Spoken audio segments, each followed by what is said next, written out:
Yes, it's that time again. It's a Football Friday here on the Empty the Bench Podcast Network. We get you set for another thrilling weekend of NFL action, and really it's a weekend filled with a ton of sports action. But here we're ready to rock and roll with our Football Friday picks as we are every week. It's already week 5, Hank, if you can believe that. I know you're rocking out your Giants cap. I got my Giants stuff ready for our London game on Sunday, but nevertheless, it's another great, exciting weekend of games. So are you ready to do this? Hells yeah, let's go. All right. Well, Hank and I are neck and neck after 4 weeks. Hank is 29-33-2, and I'm 28-34-2 through the first 4 weeks. And unfortunately, we are starting from behind after the Broncos laid an absolute dud. Well, maybe both teams did, but we did in our picks, taking the Broncos against the Colts. That did not work out. But hopefully, our selections this for Sunday and Monday will do a lot better. And Hank, I'm going to say the Broncos are the ones that laid the dud, and no thanks to Nathaniel Hackett. yes, absolutely. And we'll get into that also a lot more on our next episode of Game On. But Hank, I'm excited because I'm looking forward for another 14-hour football Sunday and our game. Let's just get it right out of the way. We go to London like we did in week 4. We start in London to start our football Sunday in week 5 with our New York Football Giants taking on the Green Bay Packers. And it's a Kevin Kugler, Mark Sanchez, Laura Oakman, Stacey Dale special on NFL Network.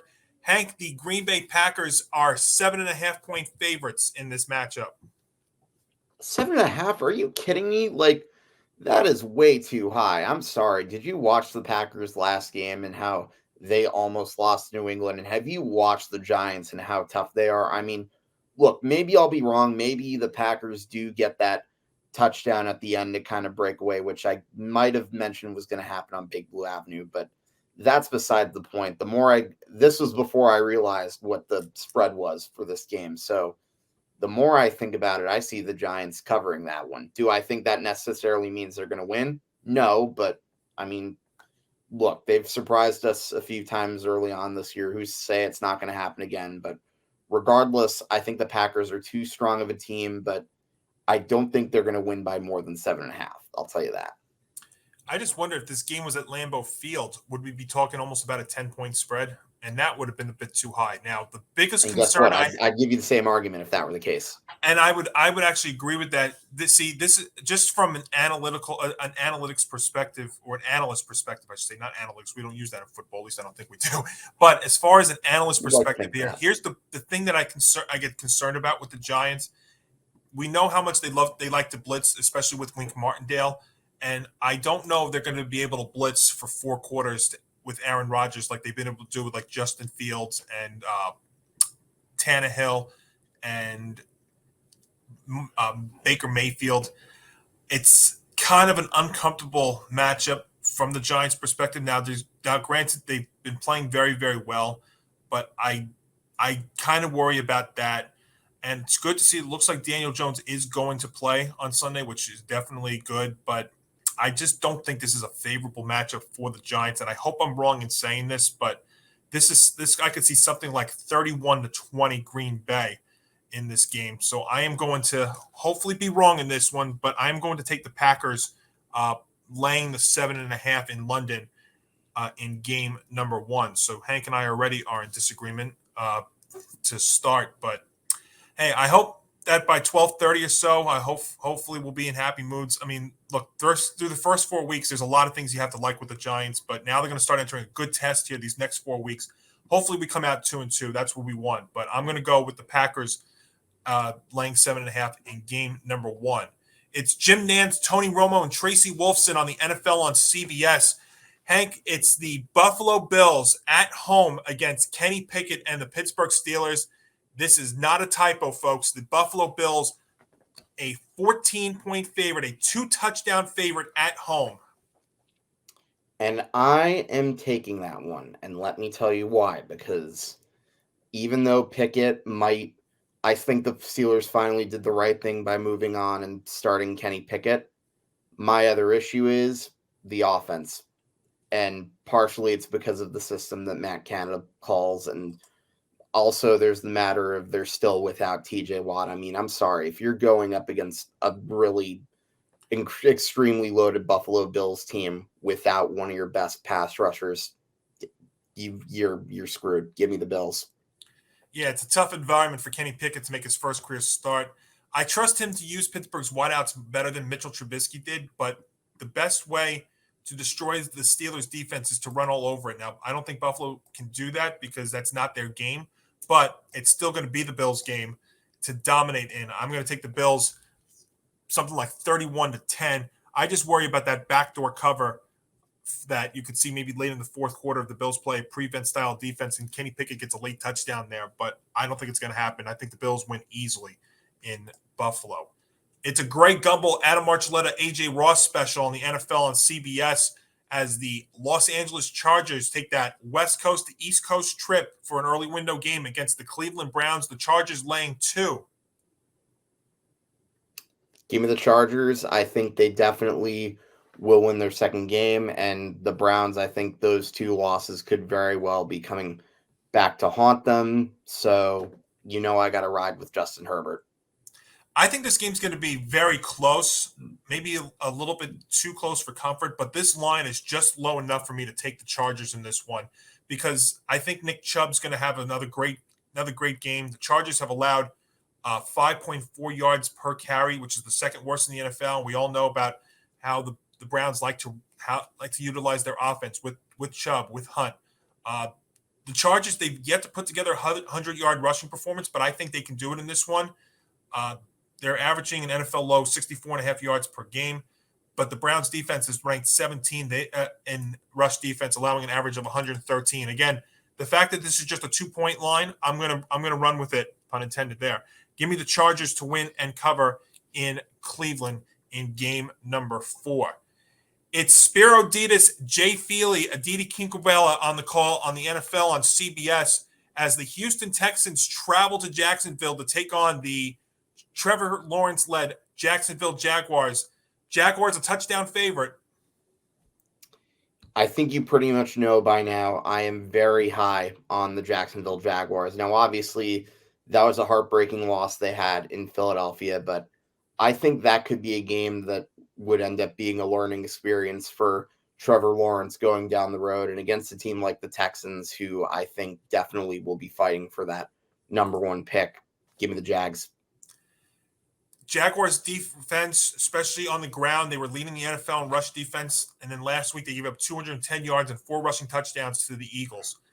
I think the Texans, who do rely a lot on the ground game with Damian Pierce, he's coming off his first 100-yard game of his career, which included a 75-yard touchdown round. I think that's going to help them. That's why, if you look at the Texans through the first 4 weeks, they've been in pretty much every game. I don't think they have the personnel to win this game, but I think they have the personnel to at least keep it close. I think the Texans cover in this spot. I will take Jacksonville to win, but I'm going to grab the points with Houston in this spot to keep it close. And let's also remember too, and I know that the personnels have changed over these last several years, but the Texans have the Jaguars number if you look at their last several meetings. Now, again, what does that mean for Sunday? I don't think that means a darn thing, but I think they have the ability to keep this game close. I'm going to run with it. Texans +7 against the Jaguars. It's Adam Amin, Mark Schlereth, and Christina Pink on the NFL on Fox as it's an NFC North showdown. The Chicago Bears travel to Minnesota to take on Kirk Cousins and the Minnesota Vikings.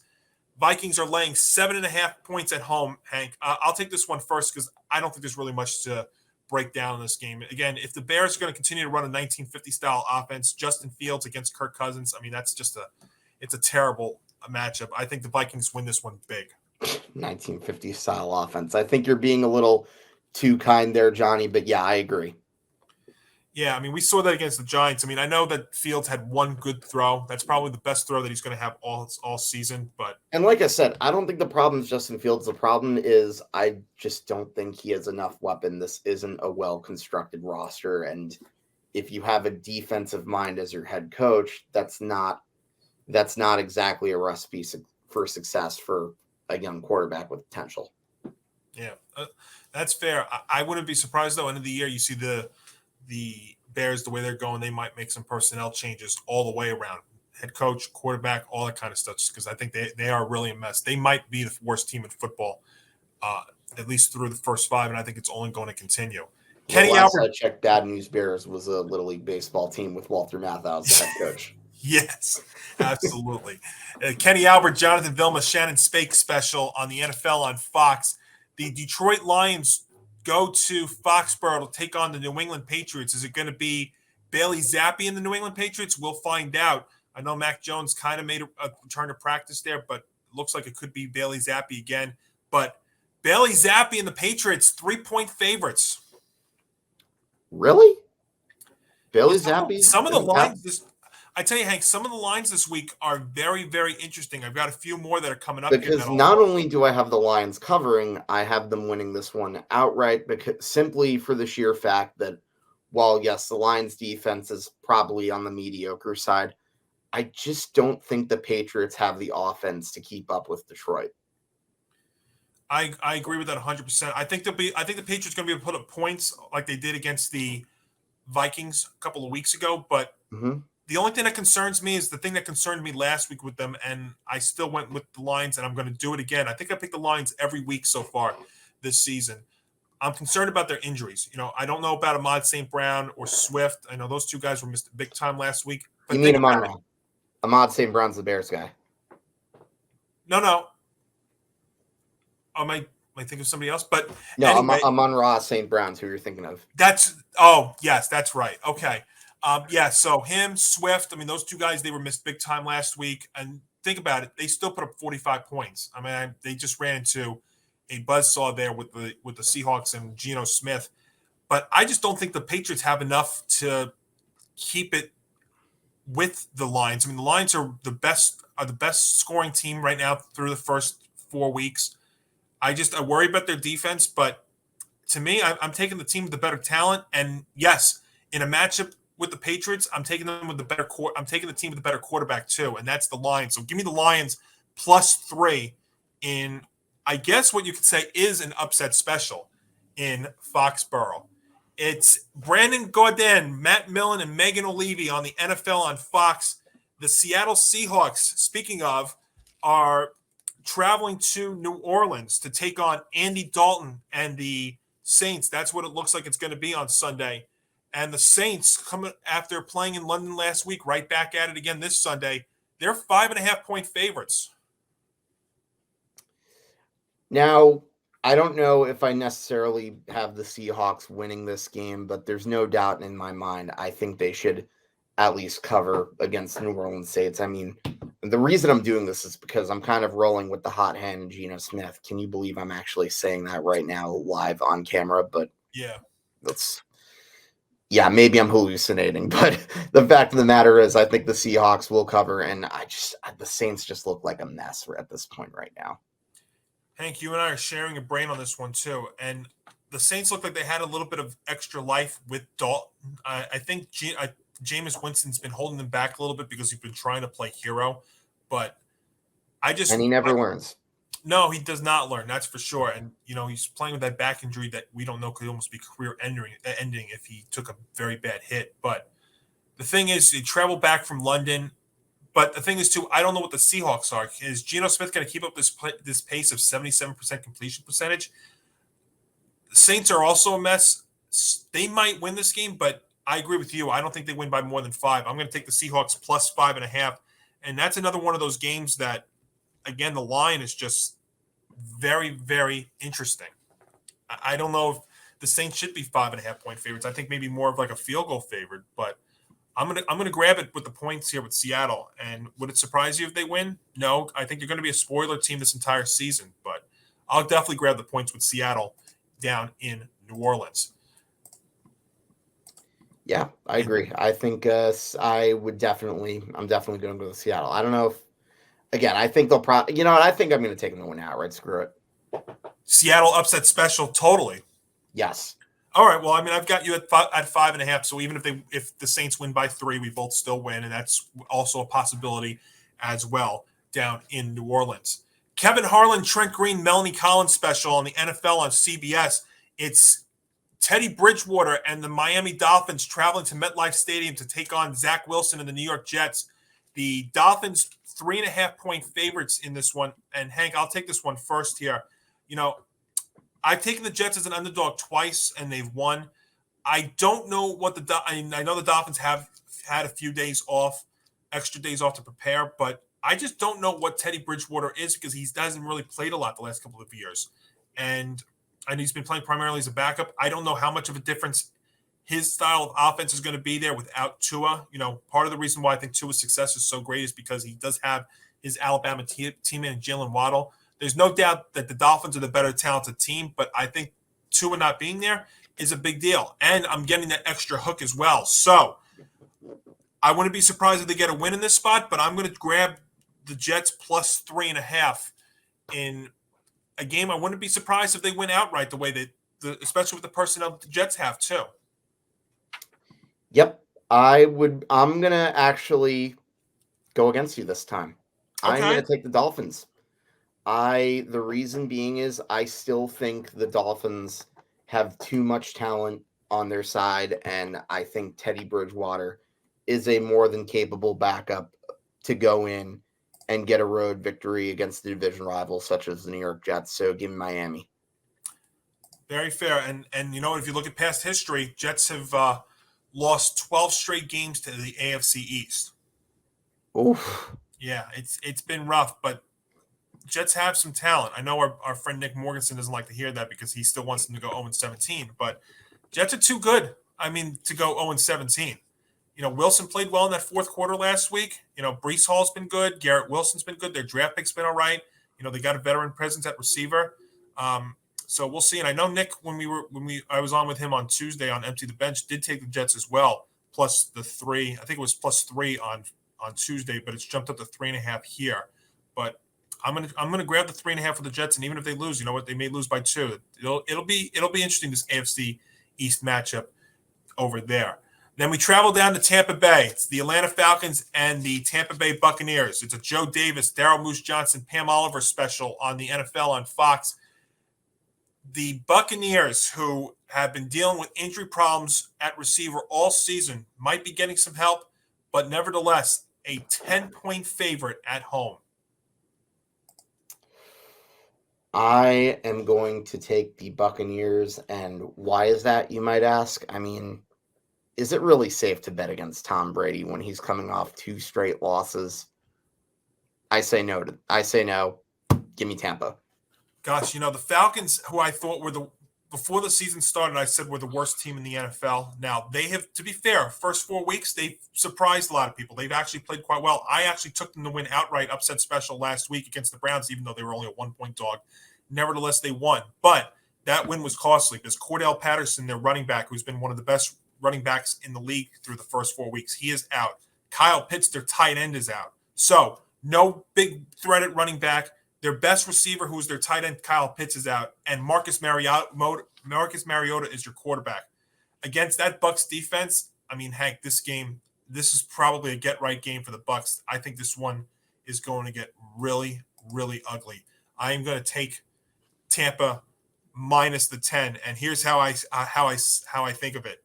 No Patterson, no Pitts, no chance for the Falcons, and what's going to be, I don't think it's going to be a pretty game down there in Tampa in this one.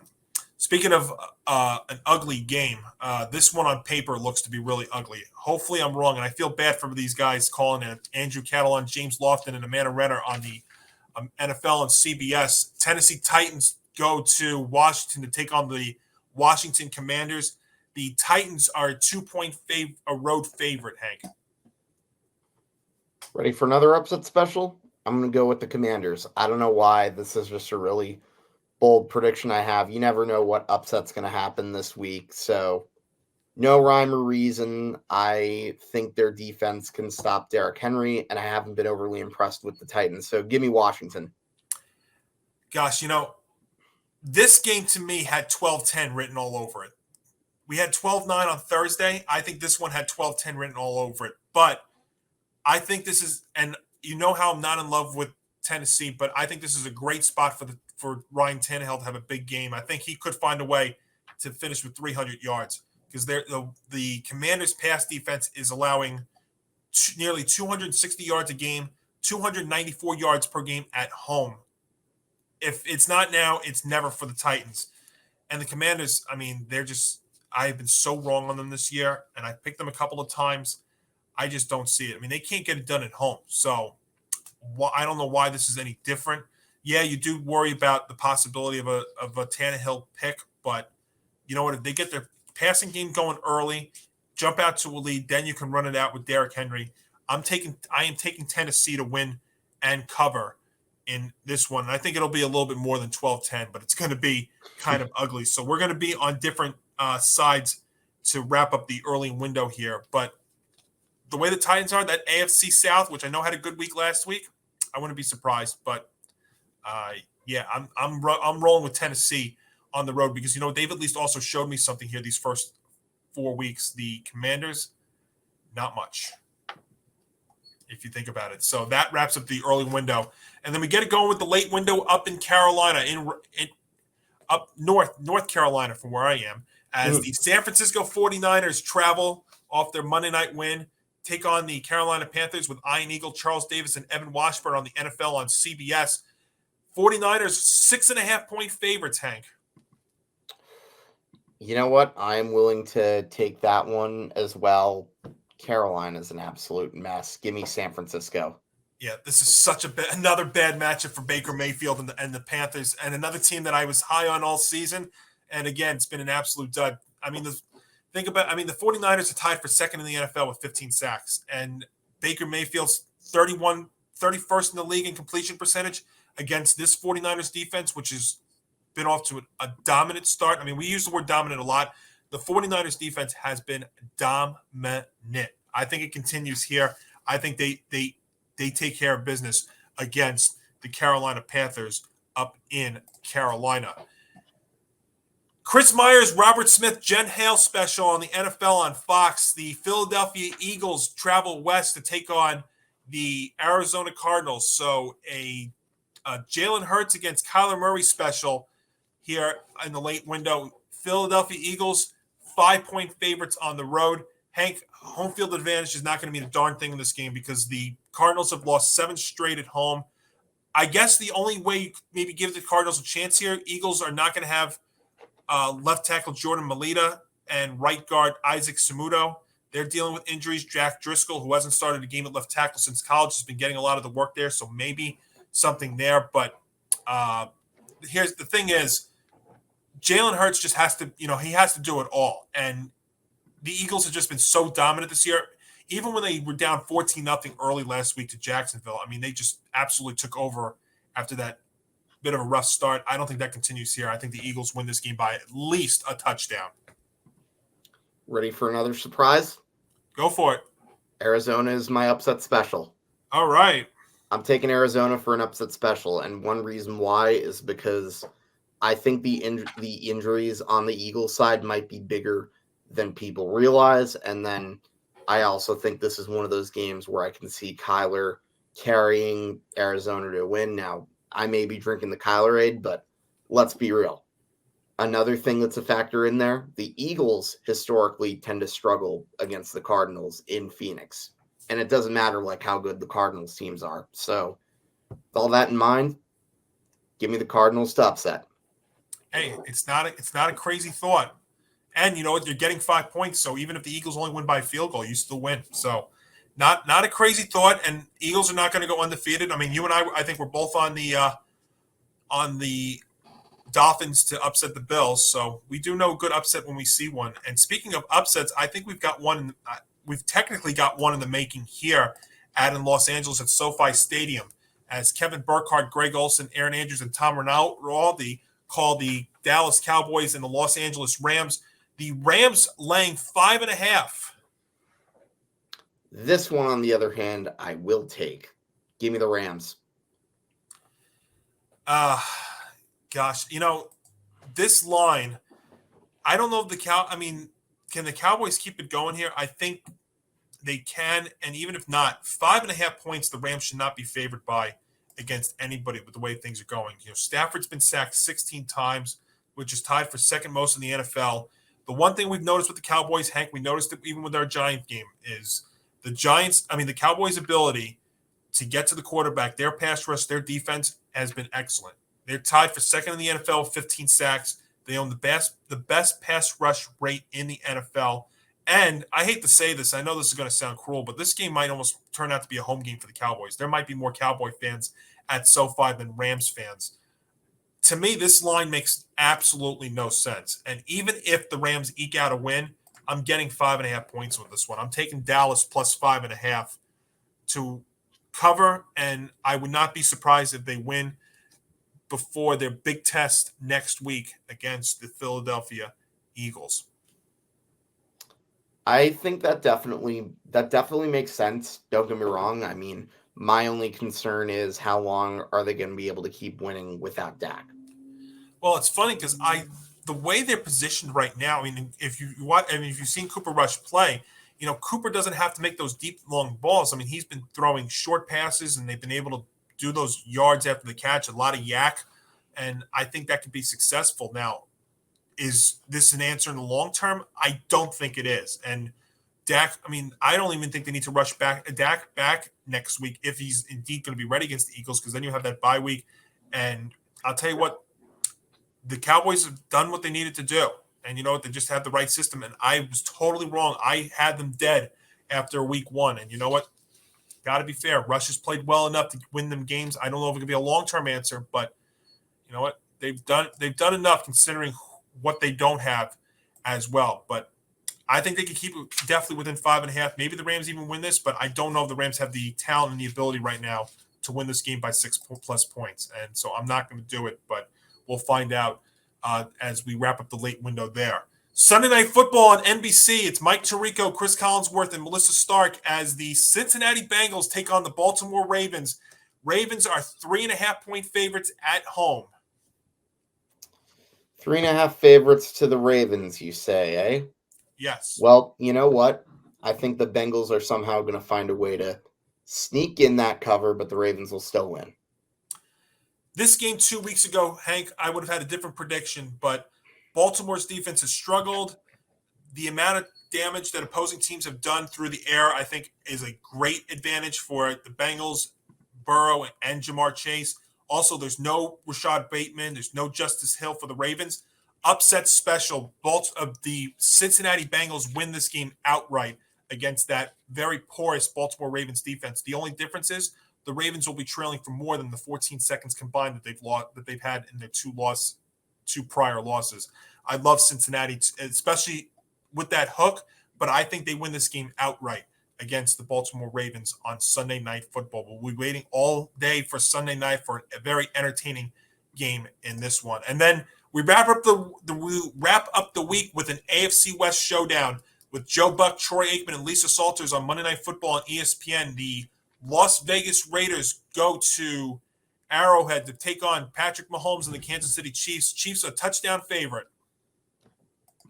Chiefs are a touchdown favorite. I will be glad to take that. I think the Chiefs shouldn't have too much of a problem beating up on the Raiders, and that's pretty much something that one of Patrick Mahomes' favorite pastimes. So give me KC. I was so confident. I wasn't really that confident. The last time there was an AFC West matchup in Arrowhead, it ended up being a lot closer than it was.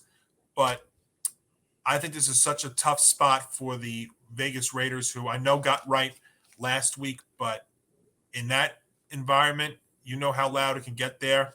And the Raiders have just, at times this year, looked off. Kansas City, I have to tell you, I know they had a dud against the Colts, but they have looked on almost the entire year. And we saw what Patrick Mahomes did on Sunday Night Football. Some of those throws, he had some top 10 plays of the year. He had like 2 of them in that one game. And they put up 41 points against a Bucs defense. This game, to me, has like 41-24 written all over it. I am taking Kansas City to win and cover to wrap up week number 5 in the National Football League. Well, Hank, we'll find out what happens. It should be a very, very entertaining week. Outside, if you're a huge sports fan like we both are, we've got a lot to look at this weekend. With the baseball wild card series, you've got a very thrilling college football Saturday on tap. There's so much going on. We could almost do a whole segment just on that. I'm sure we'll probably get into that at least on Tuesday's show, or if not, on my next Monty Moment next week. But we've got that, and you've also got, of course, this great football action, which gets started 9:30 a.m. Eastern on Sunday morning. So about 14 more hours of exciting football Sunday, and then of course the Monday night game, and then Hank and I will be back on Tuesday for episode 28 of Game On, and that show is going to be a show. I'll tell you right now, we've got so much already planned for next week, so it is going to be a blast. So Hank, enjoy your football. You too. Absolutely. Go Big Blue, and good luck to your favorite team, folks. Have a great weekend. Enjoy the football. And Hank and I will talk to you again on Tuesday for Game On, and back here for our football picks next week.